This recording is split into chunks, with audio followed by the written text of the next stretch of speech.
What drives a person to destroy something that brings joy to others, only to unravel in the consequences of their own making? In the quiet suburb of Willow Creek, where picket fences and manicured lawns painted a picture of harmony, a single act of rage set off a chain of events that would expose the fragility of pride, the weight of regret, and the fleeting nature of human connection. This is the story of Karen Whitmore, a woman whose unraveling began with a hammer, a speaker, and a heart too stubborn to bend until it broke.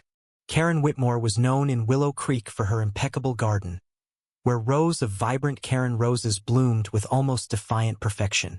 Their delicate pink petals and sharp thorns mirrored her own duality, outwardly poised, inwardly unyielding. At 45, Karen had built a life of order. Her home was spotless, her schedule rigid, her opinions absolute.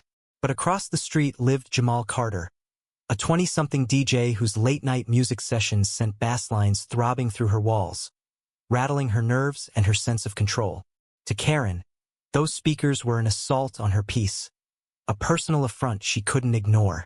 It started innocently enough.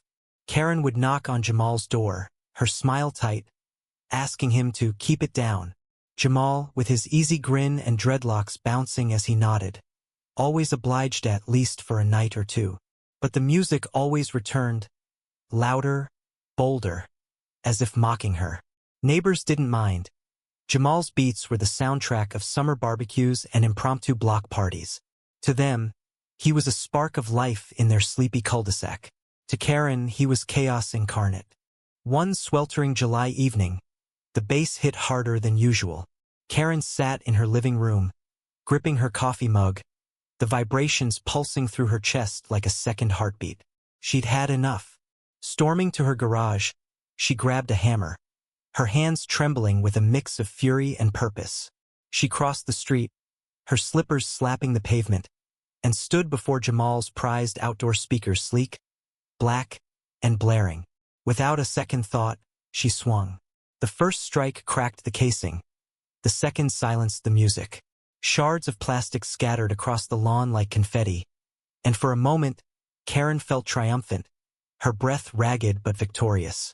Then she saw the faces, neighbors peering from windows, kids frozen on their bikes, and Jamal, standing in his doorway, his expression a mix of shock and disbelief.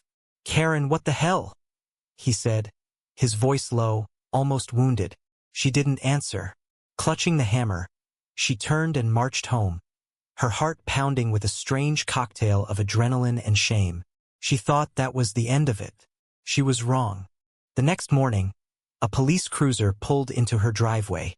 Officer Maria Delgado, a no-nonsense woman with a reputation for fairness, stepped out, holding a report. "Ms. Whitmore," she said, her tone professional but firm, "we've got a complaint about property destruction. Care to explain?" Karen's confidence faltered. She stammered, insisting the speakers were a nuisance, a blight on the neighborhood. But Maria wasn't swayed. "You don't get to take a hammer to someone else's property," she said. "That's vandalism."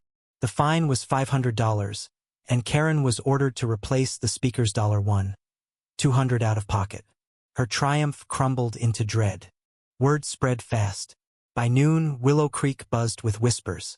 Karen, the woman who once organized block cleanups, was now the neighborhood pariah. At the grocery store, Mrs. Henderson, the elderly librarian, gave her a cold stare. Teens snickered as she passed. Even her roses seemed to wilt under the weight of her disgrace. But the worst came when Jamal knocked on her door that evening. She braced for anger, but his eyes held something softer: pity, maybe, or disappointment. "I didn't press charges, Karen," he said quietly. "I just wanted my speakers back. They weren't just for me. They were for everyone." His words stung more than the fine. Karen shut the door, her throat tight, and sank onto her couch. For the first time, she questioned herself. Had she been wrong? Had her need for control blinded her to the joy she'd shattered? She didn't sleep that night, replaying the moment she swung the hammer, the crack of plastic, the silence that followed. She wanted to apologize, but pride held her tongue. Enter Lila Gwynn, the twist in Karen's story. Lila was a new neighbor, a quiet artist who'd moved in a month prior, her house adorned with vibrant murals that clashed with Willow Creek's uniformity. Karen had dismissed her as eccentric, but Lila had a way of seeing people really seeing them. One afternoon, as Karen tended her roses, Lila approached, holding a small canvas.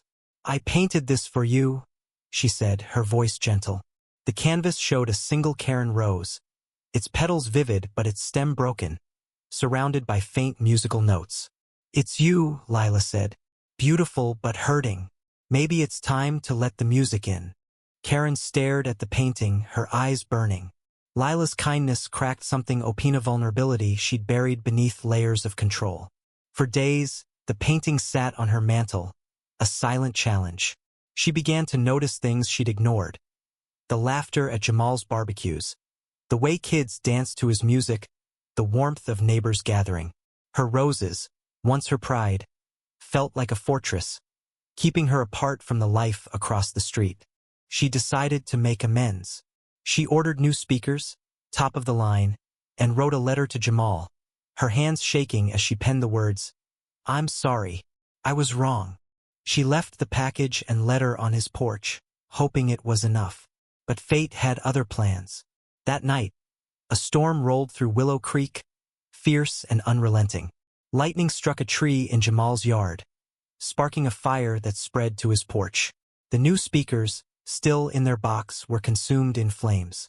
By morning, Jamal's front yard was a charred mess, and Karen's gesture was reduced to ash. She stood across the street, watching as firefighters doused the smoldering remains. Jamal, unharmed but shaken, sifted through the debris. When he found the singed remnants of her letter, he looked up, meeting her eyes. There was no anger, only a quiet sadness. "You tried," he said, his voice carrying over the distance. "That's something. But it didn't feel like enough." Karen's chest ached with a grief she couldn't name, not just for the speakers, but for the connection she'd severed, the community she'd pushed away. The fine was paid, the speakers gone, but the real cost was heavier. Karen's roses still bloomed, but their beauty felt hollow. She'd won her silence, but at what price? Lila's painting remained on her mantle, a reminder of the woman she could have been: open, flawed, part of something bigger. She thought of knocking on Jamal's door again, of joining the next barbecue, of letting the music in. But the weight of her actions held her back, a silent prison of her own making. In Willow Creek, life moved on. Jamal's music returned, softer now, played through borrowed speakers. Neighbors gathered again, their laughter a faint echo through Karen's walls. She sat alone, staring at her roses through the window, their thorns sharper in the fading light. She'd wanted control, but all she'd gained was regret, a bitter, aching thing that no fine could measure. ND